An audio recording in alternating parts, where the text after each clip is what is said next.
Hello everyone, आज की इस वीडियो के अंदर हम जानेंगे किस तरीके से हम अपना जीएसटी का चालान भरेंगे। बेसिकली आप थोड़ा ये समझिए कि चालान होता क्या है। ठीक है, तो चालान क्या है यहाँ पर, जैसे कि आप किसी भी तरीके का कोई सामान खरीदते हो और उसका पेमेंट करते हो, तो पेमेंट आप यहाँ पे कैश करते हो, ऑनलाइन करते हो, उसी तरीके से यहाँ पर जो पेमेंट होता है वो चालान के थ्रू होता है। ठीक है, जैसे आपने कभी बैंक में गए होगे तो बैंक में आपने देखा होगा, तो इसी तरीके से यहाँ पर जो भी हमारा टैक्स बनता है उसका हम पेमेंट चालान के थ्रू कर सकते हैं, या तो हम ऑनलाइन बैंकिंग के थ्रू करेंगे, पर वो भी हमारा एक तरीका का ई चालान हो जाएगा। ठीक है, तो देखो, पहले तो आप ये देखो कि अगर आपका कोई टैक्स बना होगा तो वो दो तरीके से आपका डिडक्ट हो सकता है। एक तो ये कि वो आपका इनपुट क्रेडिट पड़ा हो आईजीएसटी या सीजीएसटी के अंदर, एसजीएसटी के अंदर। ठीक है, या तो वो आपका एग्जांपल के तौर पे मान लो क्रैश या क्रेडिट पड़ा हो, या तो फिर ना नहीं, अगर आपके पास अमाउंट होगा तो आप किस तरीके से उसका चालान भरोगे।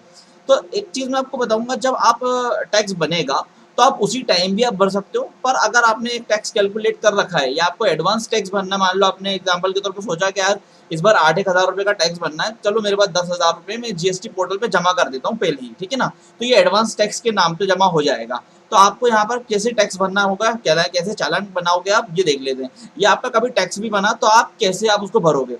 तो एज्यूम कर लो आप कि आपका जो सीजीएसटी, आईजीएसटी और एसजीएसटी है वो हजार हजार रुपए बना, राइट।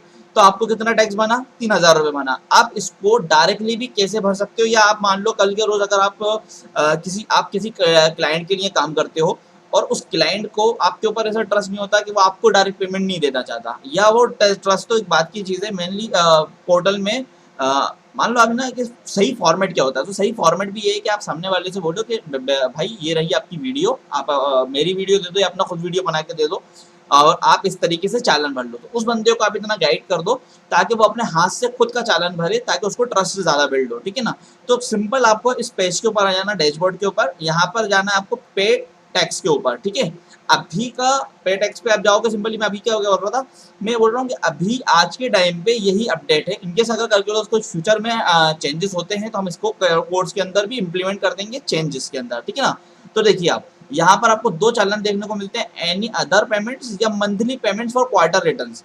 तो यहाँ पर दो स्कीम्स होती है, जैसे मैं आपको बताया वीडियो के अंदर कि क्वार्टर भी लोग भरते हैं, जैसे क्वार्टर मतलब कि एग्जांपल के तौर पर 3 महीने का। ठीक है ना, अभी यहाँ पर वो बंदे का वो क्वार्टर वाला सिस्टम नहीं है, आपको नॉर्मली पेमेंट करवाने का देखना है।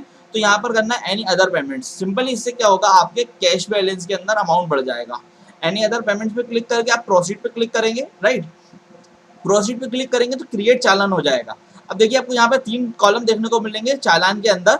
ठीक है, आपको एक मिलेगा सेफ चालान और एक आ जाएगा चालान हिस्ट्री। अगर आपने पहले जितने भी चालान भरे हुए हैं वो आपको चालान हिस्ट्री में देखने को मिल जाएंगे।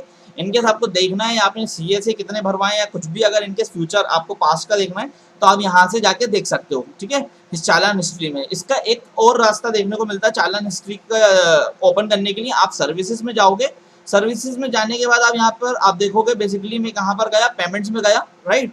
और पेमेंट्स के अंदर मेरे पास चालान हिस्ट्री भी आ गया, सर्विस, पेमेंट हिस्ट्री और चालान। और अगर मैं यहाँ देखूंगा तो डैशबोर्ड के बाद भी पेमेंट के बाद चालान हिस्ट्री। ठीक है ना, तो मैं क्रिएट चालान पे करा। मैंने आपको बोला कि सीजीएसटी, आईजीएसटी और एसजीएसटी में हमारा 1-1 हज़ार रुपए का टैक्स बना। मैं क्या बोल रहा हूँ, टैक्स बना।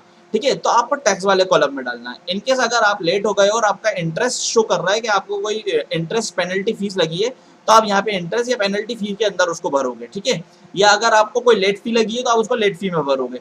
और इनकेस अगर आपको कोई अदर फी में भरना, जैसे एग्जांपल के तौर पे, तो यहाँ पर आप अदर भरोगे, मगर आपका मैक्सिमम टाइम टैक्स में जाएगा, क्योंकि आप यहाँ पर आईजीएसटी का अमाउंट को रिफ्लेक्ट कर सकते हो लेट फी या पेनल्टी के अंदर। ठीक है, तो हम यहाँ पे मान लेते हैं 1,000 रुपए हमने लिया बेसिकली सीजीएसटी में, 1,000 एसजीएसटी में और 1,000 आईजीएसटी में, तो कितना हो गया, 3,000 रुपए। अब 3,000 रुपए हो गया मेरा, 3,000 का मेरे को चालान भरना है, तो मैं गवर्नमेंट को सिर्फ 3,000 दूंगा, वो ऑटोमेटिकली इनके अंदर डिवाइड कर देगा।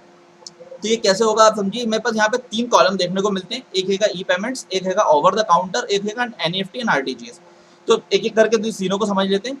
बेसिकली आप देखो, ई पेमेंट्स में जाओगे तो ये आपका नेट बैंकिंग लेगा। ठीक है ना, आपको ई पेमेंट पे क्लिक करके क्या करना है, जनरेट चालान पे क्लिक करना है।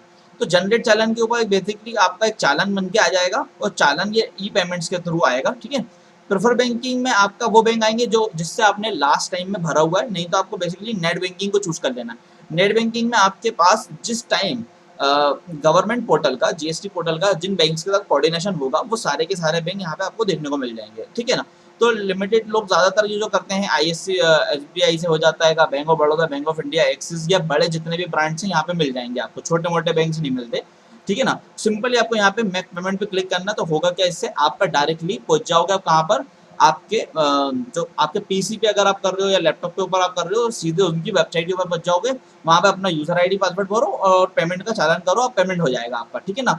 10 से 20 सेकंड के अंदर डायरेक्टली आपको देखने को मिल जाएगा आपके पोर्टल के ऊपर। अब एग्जांपल के तौर पे हम यहाँ पे फिर से चलते हैं वही चीज, और अब मैं आपको ओवर द काउंटर वाले सिस्टम भी बता दूं कि ओवर द काउंटर क्या होगा।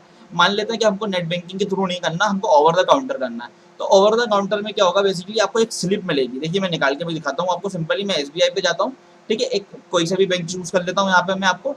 अब यहाँ पे देखिए हमारे पास 3 ऑप्शन देखने को मिल रहा है। यहाँ पे हमको मिल रहा है डिमांड, ठीक है ना, चेक के थ्रू करेंगे हम, कैश के थ्रू करेंगे। ये आपको देखना है कि आपको क्या सूटेबल लग रहा है। आपको अपने बैंक में जाना पड़ेगा, जिस भी बैंक के अंदर आपका अकाउंट है, या आपका नहीं भी है तो आप क्योंकि डायरेक्टली जमा कर रहे हो तो आप उनको किस थ्रू करोगे। कैश में अगर आपका होगा तो बैंक में आपका अकाउंट होना जरूरी है, अदरवाइज आप चेक लगा रहे हो तो आपका उसमें बैंक में अकाउंट नहीं भी हो तो चलेगा, ठीक है ना। जैसे मैं इसमें अगर मैं आपको चेंजेस भी बता दे रहा हूँ, सिंपली मैंने यहाँ पे चेक के थ्रू करा और डाउनलोड पे क्लिक करा, तो यहाँ पे देखो मेरे को कुछ भी नहीं करना पड़ा। सिंपल ये मेरे को यहाँ पर एक चालान क्रिएट होकर आ गया, इसको बेसिकली आपको प्रिंट आउट निकालना है, ठीक है ना। तो यहाँ पर ओवर द काउंटर पे टिक लगा हुआ जाएगा, कैश में टिक लगा हुआ जाएगा, आपको इसमें कुछ भी नहीं भरना। इसके साथ आपको सिर्फ चेक की एक चेक लगाना है 3000 रुपये का, क्योंकि टोटल अमाउंट आपका 3000 रुपये, और आपको जाके बैंक में जमा कर देना। आपका एक दिन के अंदर अंदर आपका अमाउंट आपके GST पोर्टल के ऊपर रिफ्लेक्ट कर जाएगा, राइट। और तीसरी चीज जैसे NEFT एंड RTGS मैंने आपको बताया, तो बेसिकली आपको पता होगा कि NEFT एंड RTGS जो सिस्टम है ये भी चेक लगाने का ही है, मगर यहाँ पर आपको बैंक की जरूरत बिल्कुल पड़ती है, ठीक है। मैं जैसे NEFT एंड RTGS कर रहा हूँ, तो यहाँ पर आपने बेसिकली एक आपने कोई सा भी बैंक लिया, यहाँ पर सारे तरीके के बैंक आ जाएंगे, और आपने यहाँ पे सिंपल ही लिया और यहाँ पर आपने फिर से रिसिप्ट डाउनलोड करी, ठीक है ना।